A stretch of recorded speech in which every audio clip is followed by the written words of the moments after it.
강혜신의 오늘의 미국. 김정은 위원장과 블라디미르 푸틴 대통령이 평양에서 냉전 시대의 상호 방위 조약을 부활시켜 서명했습니다. 침략이 있을 때는 서로 지원하기로 한다는 내용입니다. 구체적인 세세한 요점, 실행 여부는 불확실하지만 한국이 이 조약 이전보다 불안전해진 건 분명합니다. 그러나 북한과 러시아 사이에는 항상 큰형과 같은 중국이 있습니다. 중국은 러시아, 북한과 함께 세트로 깡패 국가가 되는 것을 용납하지 않으면서 두 나라가 가까워지고 북한의 핵 능력이 강화되는 것도 원치 않습니다. 오늘은 노예 해방을 기념하고 축하하고 되짚어보는 준틴스데이 연방 공휴일입니다. 해가 갈수록 준틴스데이는 널리 퍼져갑니다. 어제 치러진 여러 주의 예비선거 결과 버지니아주에서는 트럼프 전 대통령 탄핵의 시초를 만든 전 육군 중령이 민주당 하원 후보로 당선됐고, 조지아주에서는 의사당 폭동 사건으로 유죄 판결을 받은 하원 후보가 트럼프 전 보좌관과 겨뤄서 졌습니다. LA 통합교육부가 킨더가든부터 고등학생까지 학교에서 휴대폰과 소셜미디어 사용을 금지하는 안을 통과시켰습니다. 금지가 무슨 의미인지는 규정하지 않았고, 따라서 지금부터 120일 안에 학교마다 다르게 정하게 됩니다. 통역 등 학업을 위한 휴대폰 사용에는 예외를 둡니다. 컴퓨터 칩 제조 회사 엔비디아가 마이크로소프트와 애플을 뛰어넘고 세계에서 가장 가치 있는 기업이라는 획기적인 순간을 맞이했습니다. 인공지능에 대한 투자자의 흥분으로 인한 폭발적 상승입니다. 엔비디아 폭발, 거품이라는 경고도 간간히 들립니다. 그러나 적어도 1년 반 정도는 과거 시스코의 폭발은 없을 것 같다는 게 전문가들의 공통적인 예상입니다. 뉴멕시코주의 산불 비상 사태가 선포됐고 인명과 재산 피해 대피령 이어집니다. 캘리포니아주의 가장 큰 산불도 현재 진화율이 약 30%입니다. 산불과 폭염은 기후변화에 따른 세계적 현상입니다. 여러분 안녕하십니까? 오늘의 미국 강혜신입니다. 미국 방송도 오늘 똑같이 두 가지를 탑뉴스로 전합니다. 지금 백악관에서는 준틴스데이이기 때문에 그 준틴스데이 이벤트에 관해서 보도를 하고 있고, 저는 이 내용은 잠시 뒤에 두 번째 섹션에 전해드리겠습니다. 그리고 지금 미국에서도 가장 중요한 탑뉴스는 예정보다 늦게 도착해서 예정보다 빨리 블라디미르 푸틴이 떠납니다. 평양을 어디로 떠나느냐도 굉장히 중요한 거죠. 베트남으로 떠납니다.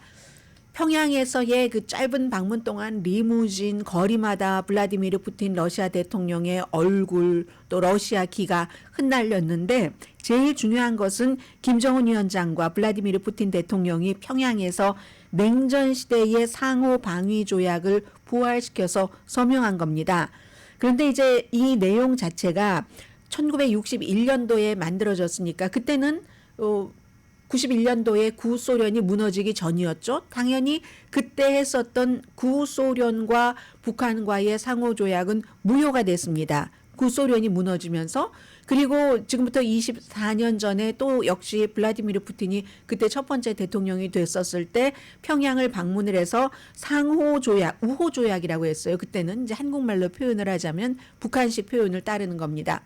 우호조약이라고 했는데 2000년도에 만들어졌었던 우호조약에는 군사 개입에 관한 내용은 없었거든요. 다만 안보상 두 나라가 긴급한 상황이 발생을 하면 상호 접촉한다 이렇게 돼 있었는데, 이번에는 침략이 있을 때는 서로 지원하기로 한다. 61년도에 했었던 바로 그 내용입니다. 그래서 과연 이 내용 자체가 어떤 것인지 정확한 내용을 북한과 러시아가 세세히 발표를 하겠습니까? 도착하는 시간 이런 것도 발표하지 않은 두 나라인데 분명하지 않습니다. 그리고 군사 개입에 대해서도 구체적으로 이럴 때 하고 어떤 내용인지 적었는지는 모르지만 지금 서방 세계에서는 알 수가 없죠. 그리고 또 하나, 러시아는 북한과 군사 기술 협력하는 것도 배제하지 않는다. 이거 한국 들으라는 얘기 같아요. 러시아가 한국에선 항상 러시아가 중요한 경제 파트너인데 우리가 우크라이나 전쟁에 그렇게 지원을 하면 어떡하느냐라고 얘기를 하시는 분들이 많으신데 한국이 그렇게 얘기할 때 러시아도 마찬가지입니다. 무역량이 크면은 러시아도 피해를 보는 거죠. 그런 것과 똑같습니다. 중국도 우리가 중국을 어떻게 그럴 수가 있어. 중국도 마찬가지예요. 무역이라는 것은 상호작용이지 한 나라가 한 나라에게 이득을 주는 게 절대 아닙니다. 자선 사업이 아닙니다. 그래서 러시아는 군사 기술 협력을 배제하지 않는다. 이거 이제 한국 들으라고 위협을 하는 것이라고 볼 수도 있죠. 그러니까 우크라이나에 지원하지 말아라라고 보는 것도 있습니다. 전문가들 사이에서는. 그래서 이번에 어쨌거나 우리가 정확한 내용을 알 수는 없지만 북한의 김정은 위원장과 러시아의 블라디미르 푸틴이 서로 서명을 한 김여정이 옆에 이렇게 서 있었습니다. 남북관계 서명할 때처럼 똑같이 그렇게 서명을 한 것은 북한의 핵미사일을 억제하기 위해서 클렘린이 지난 몇 년 동안 적어도 우크라이나 전쟁을 시작하기 전에는 서방 세계, 미국과 협력을 했습니다. 유엔에서 여러 가지 북한에 대한 제재안도 통과시켜주고 이제는 안 한다. 가장 거리가 멀리 떨어졌다. 이렇게 이제 전문가들은 보고 있는 겁니다. 그리고 이제 푸틴이 그 북한에서 한 얘기를 보면은 미국이 이쪽 아시아 지역에서 군사 시설을 확장하고 또 한국과 일본 곧 며칠 안에 또 합동 군사 훈련 하잖아요. 그런 것들도 비난을 했습니다. 그리고 평양은 국방을 강화할 합리적인 조치를 취할 권리가 있다. 자체 권리가 있다. 이게 이제 블라디미르 푸틴의 얘기고 김정은 위원장은 우리 이 두 나라 사이에 맺었던 것 가운데 가장 정말 파워풀한 합의다. 가장 소중한 친구인 푸틴의 선견지명이 있다. 뭐 이런 얘기를 했는데 두 나라 지도자 러시아 푸틴의 말이야. 잠깐만 그냥 분위기만 들으시고요. 두 나라 지도자가 한 말을 조금 들려드리겠습니다. 블라디미르 푸틴과 김정은 위원장이 평양에서 이제 했었던 Это касается политической, торговой, инвестиционной, культурно-гуманитарной области, а также в сфере безопасности. 우리 두 나라 사이의 관계는 동맹 관계라는 새로운 높은 수준에 올라섰으며 이러하여 조선민주주의인민공화국과 러시아 연방의 공동利益에 부합되게 지역과 세계의 평화와 안전 환경을 굳게 수호하면서 강력한 국가를 건설하려는 두 나라 지도부의 원대한 구상과 인민들의 세계적 염원을 실현시킬 수 있는 법적 기틀을 마련되었습니다. 네, 이제 이런 부분에 대해서 미국이 오늘 그 공휴일인 건 맞습니다. 그러나 방송은 진행이 되죠. 오늘 그 마크 에스퍼라는 사람이 트럼프 시대에 이제 마지막 국방장관 대행을 하고 있죠. 이 마크 에스퍼가 요즘에는 CNN 방송의 이 국방 문제 코멘테이터로 활동을 하고 있는데 이런 의미가 무슨 의미냐 하고 그 CNN의 진행자가 물어봤습니다. 우선 이분은 전략적인 전략적으로 서로 협의를 했다는 이것이 블라디미르 푸틴 러시아 대통령이 지금 여러 가지로 그 좌절을 했기 때문에 도움을 필요로 한다 하는 좌절의 표시라고 말했습니다. 라디오 서울 4시 헤드라인. 네, 이거는 왜 또 라디오 서울 4시 헤드라인이 나옵니까?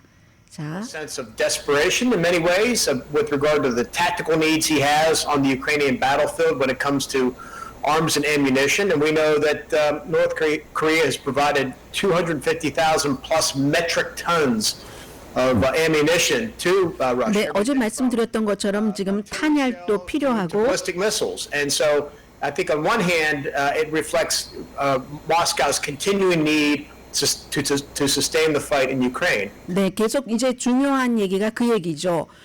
북한에서 보내주는 탄알도 있고 탄도미사일도 있고 뭐 화성 11 같은 그런 것들도 있지만 앞으로도 계속 필요하다. 그러므로 북한과 전략적인 파트너십을 맺을 수밖에 없다 하는 얘기를 했고요. 그리고 이 전략적인 파트너십으로 두 나라 사이에 어떤 군사적인 문제가 있을 때 도와준다 하는 게 무슨 의미인지는 모르지만 이라고도 얘기를 It's 했어요. unclear right now exactly what it calls for beyond the words providing military assistance to one another. What we'll probably find out in due course is does it 그렇죠. 뭐 당연히 이제 차츰 시간이 지나면서 알 수 있는 얘기가 되겠죠.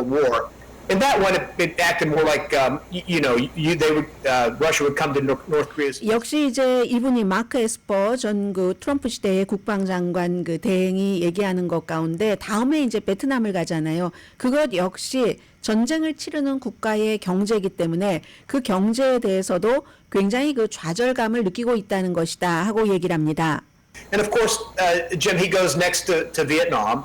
These two visits come just on the heels of an important G7 meeting last week in Europe, in which he's been excluded 그렇죠. from. G7 미팅에서 그 러시아가 And of course, there 배제됐고 was the peace summit in Switzerland for Ukraine, 스위스에서 우크라이나 평화회담에서도 서방이 뭉쳤다는 거죠. led by China. Russia comes in number 2, and then there's Iran and North Korea, and then Venezuela and Mali and others. You can see this block, this axis forming up on the other side.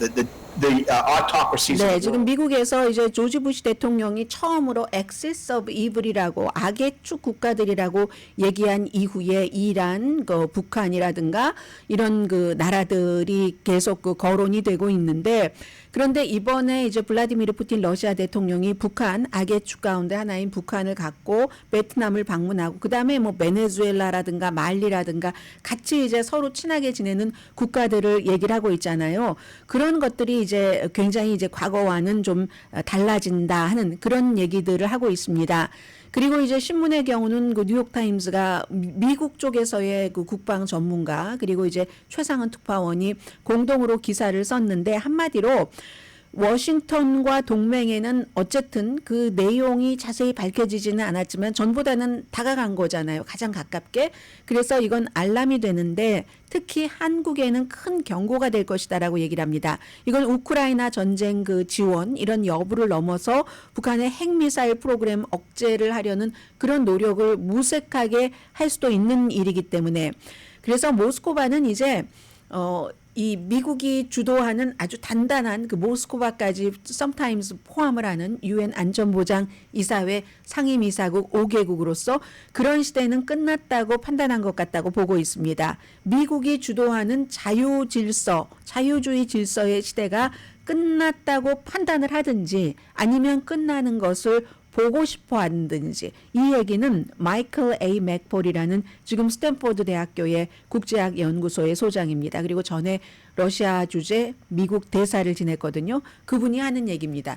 세계가 이렇게 어수선한 겁니다. 지금 러시아도 중국도 전부 그 북한도 마찬가지고요. 미국이 주도하는 세계 질서를 이제는 깰 수도 있다라고 보고 있는 겁니다. 왜냐하면 미국이 원래 며칠 전에 버락 오바마가 얘기를 한 것처럼 가장 좋은 대통령직은 릴레이와 마찬가지여서 내가 지금 열심히 달리고 나서 외교 문제 같은 것은 이 바톤을 다음 사람에게 넘겨주고 그러면 국내 문제에서 이슈가 많이 달라도 또 그 사람도 그 다음 사람한테 넘겨주고 하는데 트럼프 이후에 지금 이런 것이 깨졌기 때문에 트럼프도 뭐 푸틴이 이기길 원하고 우크라이나 전쟁에서 그런 상황에서 이제 틈새를 딱 보고 기회가 이때다 하는 그런 것이라는 겁니다. 그래서 이제 미국 주도의 그런 질서를 완전히 깼다고 믿거나 마지막에 그 조각을 깨고 싶어하는 블라디미르 푸틴의 움직임이다라고 얘기를 합니다.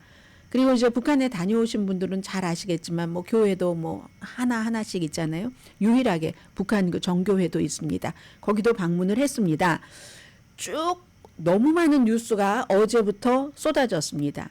레드카펫을 밟았다. 블라디미르 푸틴이 뭐 포옹을 2번을 했다. 뭐 등등. 그리고 어린아이들이 뭐 잔뜩 있었다. 여러분들 아시죠? 저도 여의도에 무슨 세계 다른 나라의 지도자가 오면은 그 교복 입고 그 더운 여름에 정말 쓰러질 것과 같은 그 기후에도 막 박수치고 뭐 기 흔들고 했었습니다. 어제 평양이 똑같이 그런 모습을 보여줬고요.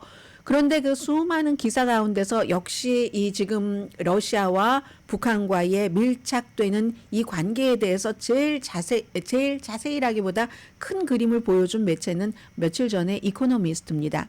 제가 뺄 거 빼고 리마인드를 시켜드리자면은 김정은 위원장이 이게 그래서 세상 하늘 아래 땅 위에 변하지 않는 게 없는 겁니다. 트럼프 전 대통령과 절친이라고 하면서 얼마나 그 당시에 막 화끈했잖아요. 그 화끈한 절친이 지금 블라디미르 푸틴으로 바뀌었다는 거죠. 연애 편지까지 주고받고 하다가 깨져버렸다는 건데 그 모든 원인은 우크라이나 전쟁으로 시작된 지형의 그 변화죠. 그래서 러시아도 전에는 이 김정은 위원장으로서는 시진핑 중국 국가주석이 나이가 한참 어리니까 좀 깔본 것도 있고 그리고 이제 한 북한을 마치 중국의 많고 많은 소수민족 가운데 하나하나 되는 것처럼 김정은 위원장이 조선이 아니라 중국을 방문했을 때 막 바로 소수민족들 막 조선족도 한복 입혀놓고 그 앞에 쫙 줄을 세웠잖아요.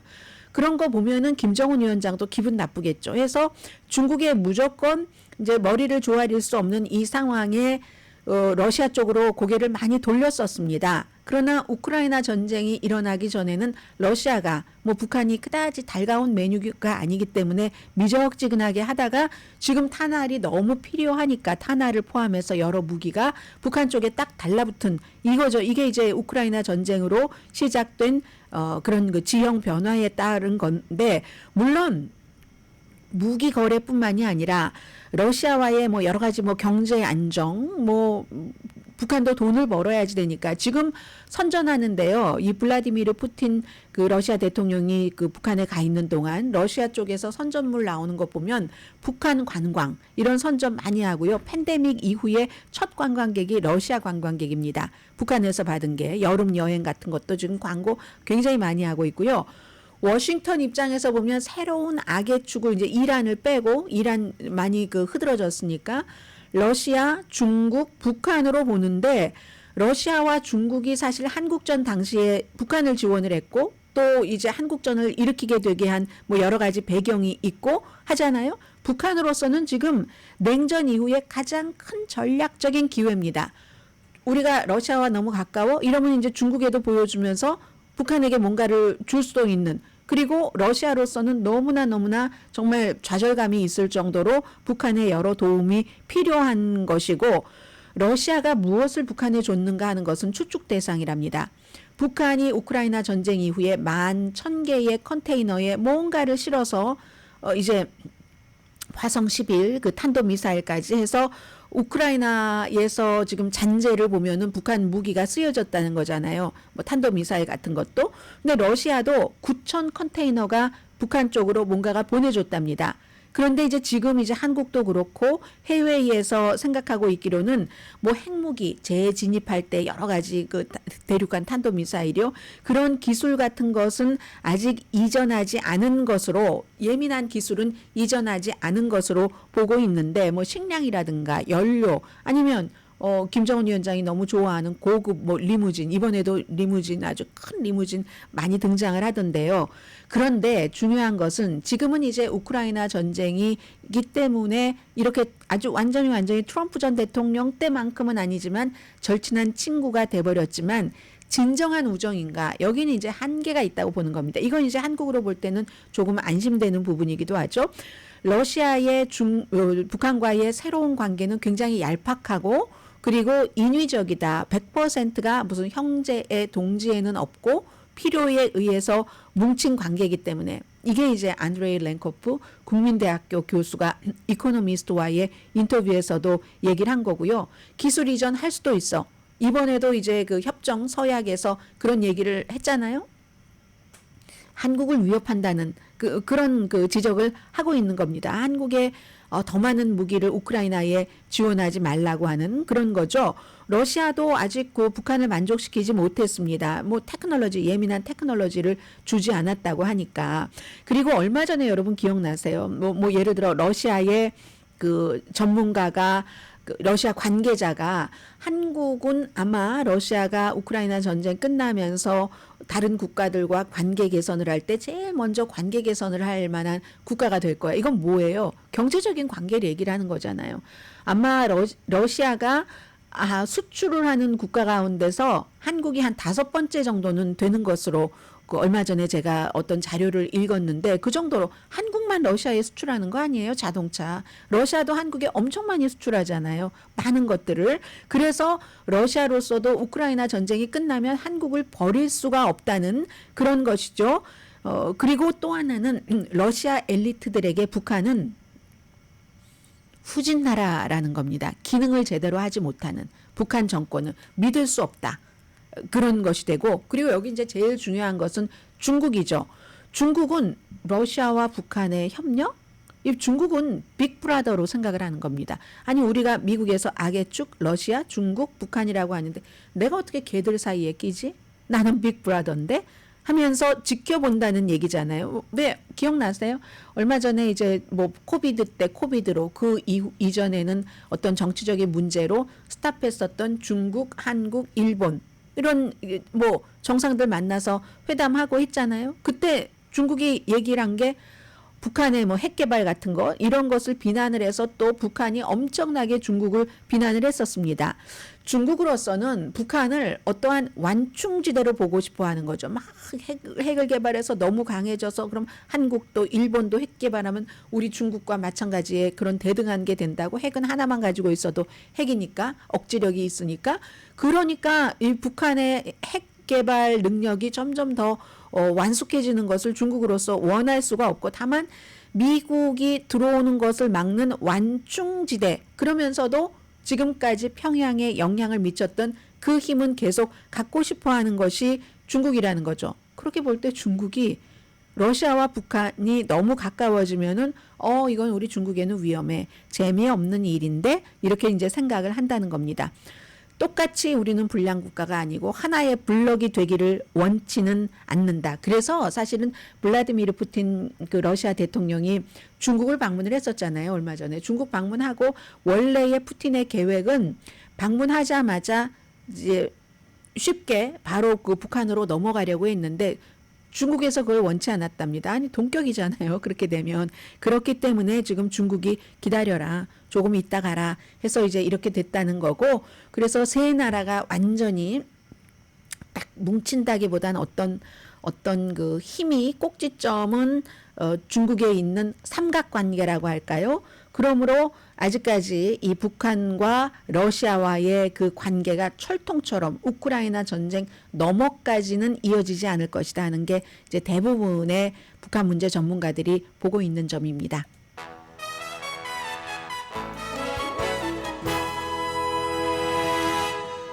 잠시 뒤에 이제 오늘 주요 신문의 탑뉴스에서 뭐 준틴스데이라든가 LA의 그 뭐 휴대폰이라든가 뭐 어제 선거 결과라든가 하는 것들을 전해드리겠습니다. 잠시 뒤에 뵙겠습니다. 라디오 서울 방송 오늘의 미국 듣고 계십니다. 오늘 준틴스 연방 공휴일이기 때문에 은행 오늘 문 닫습니다. 아마 한인은행들도 문 다 닫으셨을 것 같고요. 닫았을 것 같고요. 그리고 우체국, 뭐 주식시장도 오늘 휴장합니다.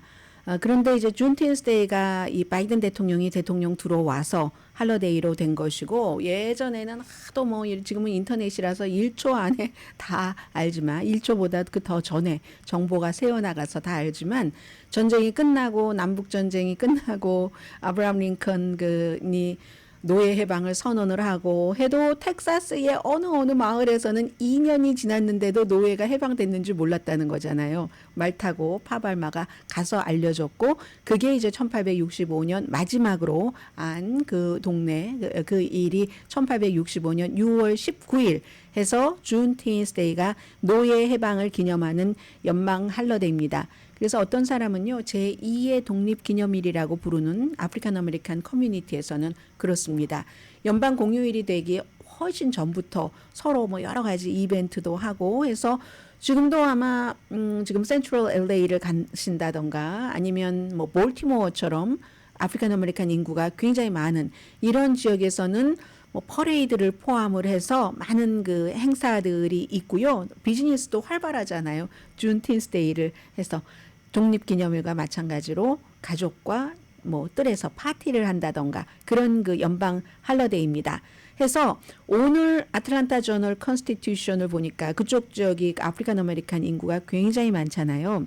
오늘 바이스 프레지던트가 준틴스데이를 축하하기 위해서 여기 애틀란타에 왔다 해서 애틀란타의 시장이 앤드레 디킨스 시장이 이 카멜라 해리스 그 부통령을 맞이하는데 두 사람이 전부 아프리칸 아메리칸이잖아요. 그래서 굉장히 그 활짝 웃으면서 맞는, 그리고 그 신문 자체에 노예 해방이 된 것을 기념하는 그런 그 날이다라고 얘기를 했고, 그리고 USA 투데이도 보면은 이런 때는 이제 관련 뉴스가 많이 나오잖아요. 그래서 블랙 여성이네요. 블랙 그 군인이 준틴스 데이 그 트립 워싱턴으로 가서 뭔가를 한다, 이런 관련 기사들이 로컬에 아프리칸 아메리칸이 많은 곳은 많이 실렸고요. 그리고 저는 이 준틴스 데이에 대해서는 어제 그 LA 타임스가 사설을 실었는데 그 사설 내용 가운데서 가장 마음에 드는 게 이런 것이었습니다. 7월 4일이 백인들만의 휴일 할러데이가 아닌 것처럼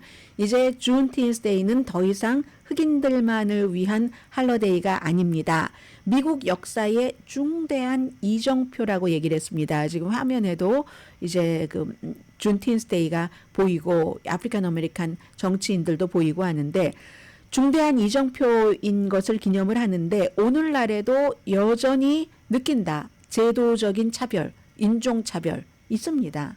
그리고 이런 많은 분들이 사법제도의 차별도 있고, 그래서 얼마 전에 이제 또 다른 곳에서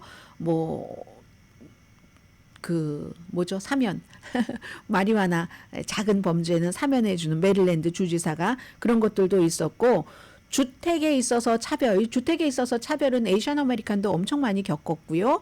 교육, 고용, 주택은 뭐 렌트도 그렇고 또 은행에서 융자도 안 해주고, 이런 아주 시스템적인 차별적인 영향을 끝내지는 못했습니다. 이렇게 얘기를 하면서 준틴스는 인내심, 그리고 뭐 낙천주의 뭐 이런 거, 앞으로 희망, 이런 걸 말하는 것이기 때문에 아직 완성되진 않았지만 시스템적인 차별이, 그래서 이거 이제 축하를 하는 것이다. 이런 어제 LA 타임스 사설이었고요.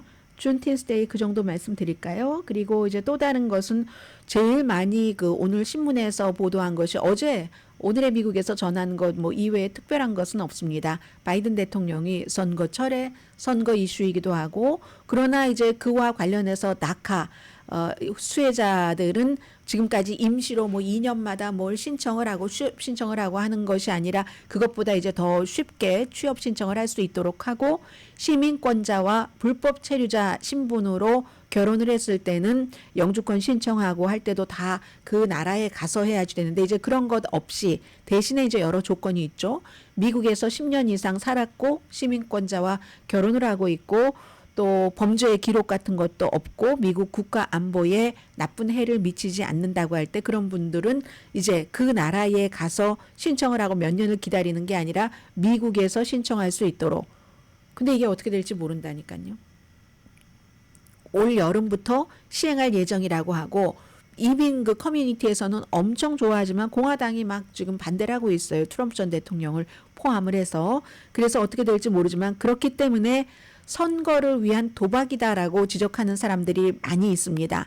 바이든 대통령은 이민 문제에 대해서 어떻게 해야지 되냐면요. 진보적인 이런 것 해줘 하고 진보적인 목소리 이쪽과 또 국경이 왜 그래?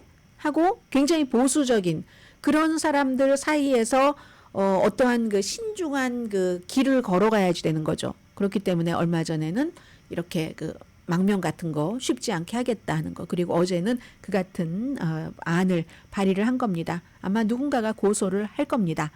그리고 이제 위스콘신주에 대해서 이 트럼프 전 대통령이 밀워키가 끔찍한 도시다, 범죄가 왜 이렇게 많아라고 얘기를 해서 사람들이, 아니 위스콘신의 밀워키에서 15일 다음 달부터 18일까지 공화당 전당대회가 열리는데 그게 말이 돼? 라고 얘기했더니, 아니 내가 언제 그랬어? 끔찍한 도시라고. 나 그런 말 한 적 없는데. 트럼프 전 대통령이 이런 사람입니다. 얼굴 하나도 변하지 않고. 지금 어제 이제 그런 얘기를 했고요.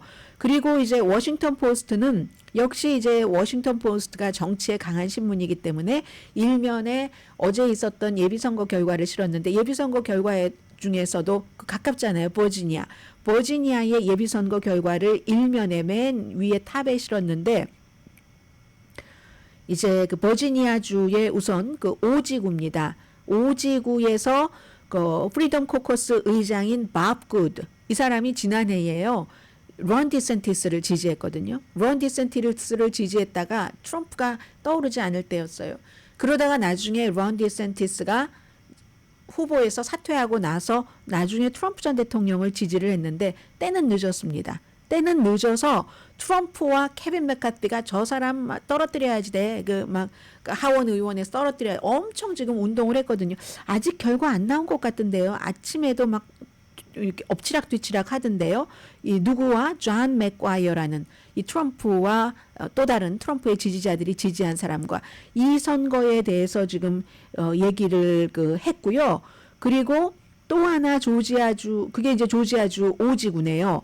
또 조지아주의 공화당의 상원 예비선거에서는 해군 대위 헝카오가 쉽게 4명을 이겼는데 이제 이 사람은 팀 케인이라는 현역 의원과 겨루게 되니까 아마 힘들 겁니다. 팀 케인이 누구냐면 힐러리 클린턴이 대통령으로 나왔을 때 부통령구 후보였었던 사람이잖아요. 그래서 이제 워싱턴 포스트는 이런 선거 결과를 냈고 또 하나가 있습니다. 이게 정말 중요한 거죠. 버지니아의 7지구 하원 의원 선거에서 분위기만 보시라는 거예요.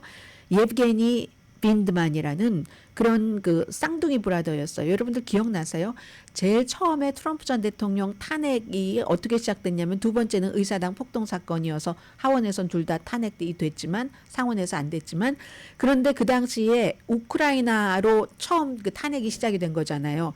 대통령이 우크라이나 대통령에게 전화를 걸어서 그 당시에 이제 조 바이든이 본인의 라이벌이었으니까 선거에 나가면 조 바이든과 아버지와 아들이 어떤 연관이 브리즈마라는 우크라이나 에너지 회사와 있다는 거 이걸 어떻게 엮어봐. 그러면 내가 지금 의회에서 주라고 우크라이나에 그런 나라에 다 지원하는 돈이 전쟁 전이었지만 있었죠. 그런 것을 내가 지원하라고 할 테니까 그거 홀드하고 있었던 거예요. 의회에서 통과된 돈도 주지 않고 이렇게 했었다는 것을 폭로를 한 사람입니다. 이걸 폭로를 해서 쌍둥이 브라더와 함께 알렉산더 빈드먼이라는 브라더와 함께 그래서 이 사람이 결국은 그 당시에 트럼프의 백악관에서 국가안보위원회 보좌관으로 일했거든요. 군인으로서 전화 통화 이런 거 위험성에 대해서 이제 사람들에게 알리고 그것으로 인해서 트럼프 전 대통령이 탄핵을 당하게 됐는데 정치 경험은 없는 사람이에요. 오히려 군복을 벗을 수밖에 없었죠. 육군 중령이었는데 2018년도에 그래서 이제 이거는 내가 군인으로서 이런 대통령의 행위는 보지 못하겠다 하고 이제 얘기를 해서 그랬고 그래서 이분이 이겼어요.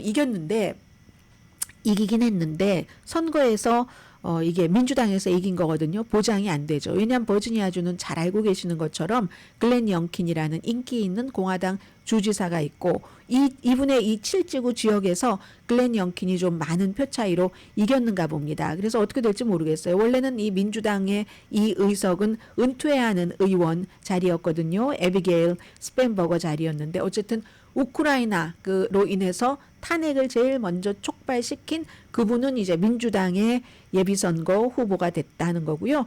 또 하나가 있죠. 선거에서 버지니아의 공화당 예비선거에서는 말씀드렸고 조지아주는 척 핸드.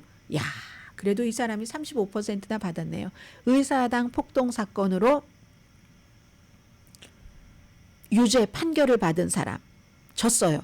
져서 이 웨인 존슨이라는 트럼프의 보좌관이 이겼습니다. 공화당 후보가 돼서 16선의 민주당의 샌포드 비숍과 11월에 겨루게 되는데 이것도 11월 달에는 그다지 이길 가능성이 많지는 않지만 어쨌든 공화당에서 공화당 예비선거인데 의사당 폭동 사건을 일으킨 그런 사람을 찍지 않았다. 근데 이것은 이렇게 볼 수도 있어요. 왜냐하면 트럼프의 보좌관이었으니까.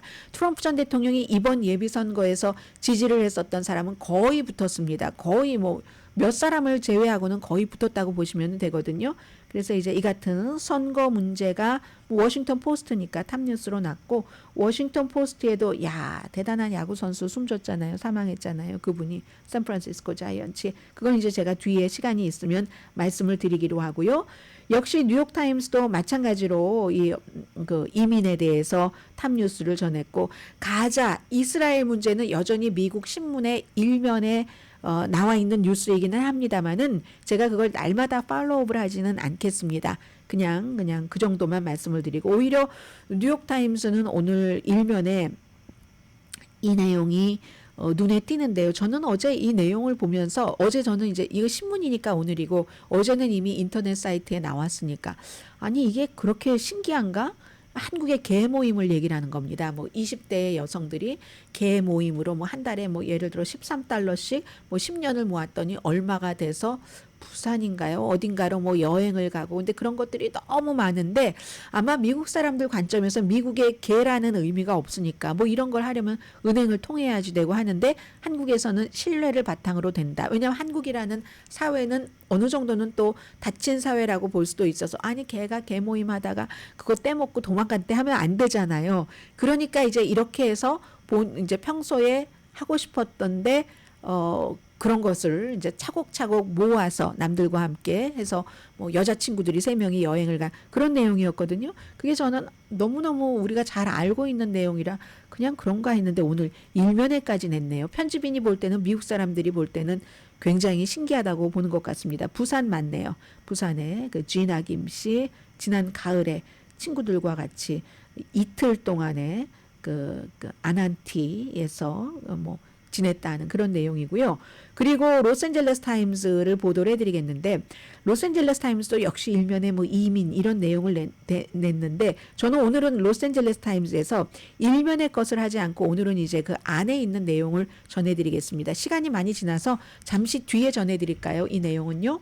잠시 뒤에는 또 엔비디아부터 먼저 보도를 해드려야지 되겠습니다. 엔비디아는 이제 주식 투자를 하시는 분이든 하지 않으시는 분이든 한국에서 산업혁명이라는 말을 그 안철수 의원이 처음에 대선에 나오면서 많이 얘기를 했었잖아요. 근데 산업혁명 맞습니다. 인공지능으로 인한 산업혁명이 어디까지 왔는가를 보는 것이기도 하고 이것이 어디로 갈 것인가를 보는 것이기도 하는 게 엔비디아이기 때문에 잠시 뒤에 엔비디아 전해드립니다.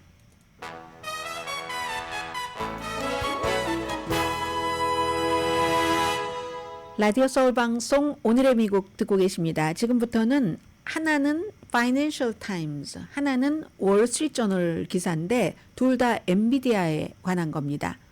컴퓨터, 칩을 만드는 회사, 테크놀로지에서의 금, 아니면 테크놀로지에서의 오일 이렇게 표현할 수도 있겠는데요. 이 엔비디아가 어제 이제 오늘은 주식시장 쉽니다마는 마이크로소프트, 애플도 뛰어넘고 세계에서 가장 가치 있는 기업이라는 획기적인 순간을 맞았습니다. 인공지능 때문에 이렇게 되는 일인데 월요일에 세계에서 가장 가치 있는 회사는 마이크로소프트였는데 화요일에는 엔비디아가 됐습니다.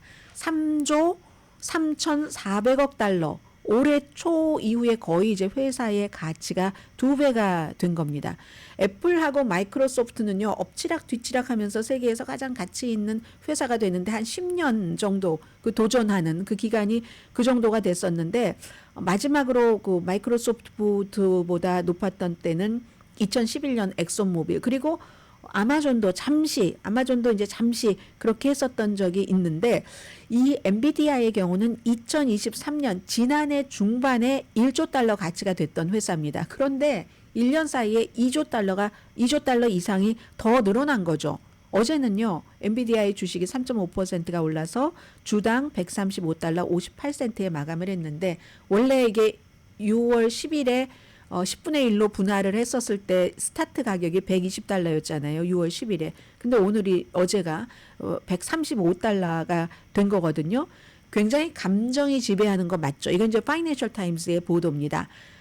테드 모톤슨이라는 테크놀로지 전략가 베어드 사이에 그분이 얘기를 한 건데 환상적인 회사인 건 맞다. 한 달에 막 40% 상승한 적도 있고 그런데 이건 노멀은 아니다라고 얘기를 합니다. 31년 전에 컴퓨터 그 그래픽 비디오 게임 할 때 그렇게 만들어진 실리콘밸리 회사예요. 젠슨 황 대만 개국. 대만에 가면 막 10,000명 넘게 아주 대만에서 제일 뭐 큰 그런 그 무슨 그런 그 홀도 아니고 뭐죠? 아무튼 공간에 모여서 락스타처럼 어떤 여성들은 막 가슴에다 사인해 달라고 해서 또 사인해 주고 하잖아요. 그런데 2월 달에는 1년 전보다 265%, 5월 달에는 1년 전보다 262% 뭐 이렇게 상승을 했는데 올해 초부터 지금까지 지금 6월 중순입니다. 엔비디아 주식값 170%, 지난 1년 동안은 3배. 300% 상승했습니다. 이분이 젠슨 황이라는 CEO가 얘기를 하는 겁니다. 61살이에요. 산업혁명의 중심에 있다. 우리 회사가. 왜냐하면 세계의 지금 경제의 거의 모든 부분이 인공지능으로 형성이 되고 있다. 지금 이제 시작이니까 뭐 사람들이 거품을 얘기를 하는데요. 월스트리트저널이 보도했는데 잠시 뒤에 전해드립니다. 근데 거품도 어느 정도 커져야지 터지지, 만들어지기 시작할 때는 터지는 게 아니잖아요. 거품인지 아닌지도 모르겠고 해서 구글이라든가 마이크로소프트, 아마존 뭐 전부 테슬라, 엔비디아가 없으면 안 되는 겁니다. 엔비디아가 구축해 놓은 소프트웨어 시스템 쿠다라는 거. 그리고 이것뿐만이 아니라 뭐 블랙웰 이렇게 뭐 매년 뭔가를 새로운 것을 파워풀한 칩 같은 것을 선보이고 있잖아요. 경쟁자 있죠. AMD 같은 회사요. 작년 8월까지만 하더라도 이 회사가 너무 저평가됐다. 엔비디아에 비해서. 그런 얘기 많이 나왔는데 아무리 개발을 해도 인텔도 개발을 해도 아직은 의미 있는 추적을 하질 못합니다. 엔비디아에 대해서. 그리고 이제 인공지능에 대해서 조금 뭐 시큰둥했었던 애플도 이제는 운영체제에 쓴다고 오픈 AI와 손을 잡았잖아요. 얼마 전에. 장기적으로 엔비디아라는 이런 회사가 주식시장에서 일단은 랠리를 하는가 의문이 있죠. 그러나 분명하게 파이낸셜 타임스는 단기적인 반전은 거의 없다. 선언을 해버립니다. 블룸버그가 파이낸셜 타임스지만 블룸버그도 또 다른 이제 경제 전문이니까 인용을 합니다. 블룸버그가 72명의 전문가에게 물어봤답니다. 분석가에게. 이거 어떻게 해요? 킵해요? 팔아요? 매도 매수? 단 한 명만 셀. 팔아라 라고 얘기를 했다는 거거든요. 1999년 이후 이런 대단한 것은 보지 못했는데 그런데 이게 활주로가 길다는 거예요. 이게 당장 이렇게 활주로가 짧아서 그냥 딱 추락하는 것은 아니다라는 거죠.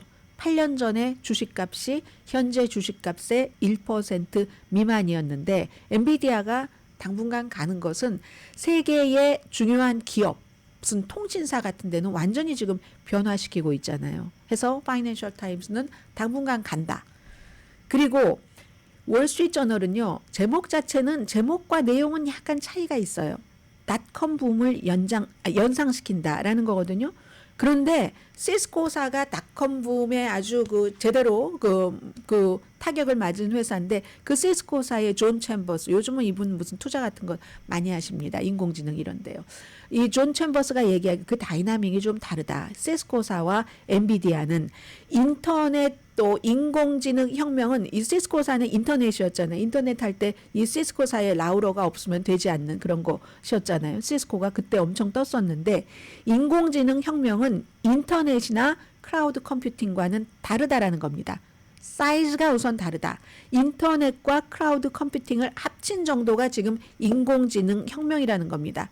그 기회의 스피드도 다르고 가장 가치 있는 회사에 도달하게 되는 그 기간 있죠. 그것도 다르다. 무대가 다르다라고 얘기를 합니다. 2019년도에 아마존닷컴이 잠깐 그 마이크로소프트 애플보다 조금 가치 있는 기업이 되긴 했네요. 근데 엔비디아는요.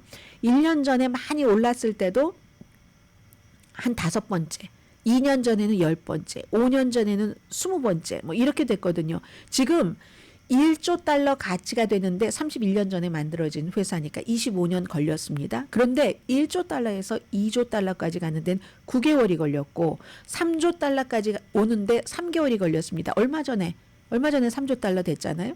이 속도라면 이 회사 가치가 4조 달러까지 가는데 7월 달에 도달 가능하다는 얘기거든요. 그래서 앞으로 10년 동안은 가장 중요한 회사가 될 것이다. 어쩌면 이번 세기에 가장 중요한 발명이 될 수도 있다라고 얘기를 합니다.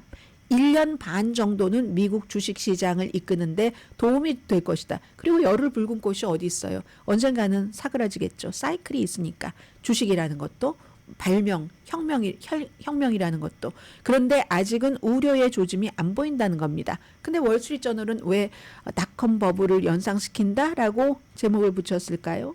시스코와 비슷한 문제를 겪고 있으니까. 시스코가 이제 절정이었을 때 뭐 2000년 조금 전 뭐 2000년 전으로 해서 그때는 정말 90년대에는 완전히 90년대 엔비디아였고요. 시스코가 그래서 98년부터 2000년까지 시스코가 가격이 5배가 올랐고 2000년부터 2002년까지는 시장이 막 침체로 인해서 위축되면서 그 다음에는 이제 과잉 나오고 해서 붕괴가 됐는데 아직까지는 엔비디아를 따라갈 수 있는 칩을 만드는 곳이 없으니까 점유율이 엄청나게 많은 거죠. 그렇기 때문에 뭔가가 조금 다르기는 하다 하는 거거든요. 그러나 며칠 전에 말씀드린 것처럼 모든 기술 골드러시에서 곡괭이 다 팔고 나면 그 다음에는 팔 수가 없다. 더 이상은 많이 팔 수는 없다. 그러나 지금은 아니다 하는 것 전합니다.